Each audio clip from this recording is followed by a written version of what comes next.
আসসালামু আলাইকুম রহমতুল্লাহ।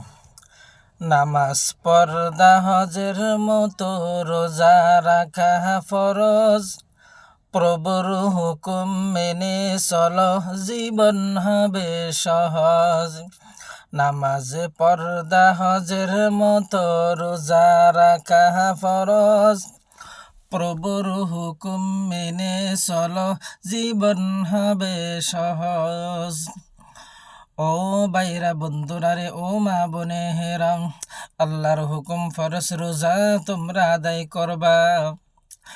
রোজাকে উসিলা দিয়া সল দিয়া তোমরা রোজাকে নষ্ট কইরো না। বলে রোজা রাখতে পারি না, আমাদের গ্যাস্ট্রিক হয়। ও বন্ধুরা রে, ও মা বোনেরা, যে আল্লাহ রাব্বুল আলামিনের বাতাস তুমি ব্যবহার করতেছো, আগুন ব্যবহার করতেছো, পানি ব্যবহার করতেছো, আসমান ব্যবহার করতেছো, জমিন ব্যবহার করতেছো, ওই আল্লাহ রাব্বুল আলামিন তোমার কাছে মাত্র 12 মাসের ভিতরে একটা মাস চাইছে। তুমি কিসের গোলাম? তুমি সেই আল্লাহ রাব্বুল আলামিনকে একটা মাস তুমি দিতে পারলে না। এই জন্যই আমার ভাইয়েরা বন্ধুরা, ও মা বোনেরা, কোনো সল নয়, কোনো কথা নয়, আল্লাহ রাব্বুল আলামিনের ফরজ রোজা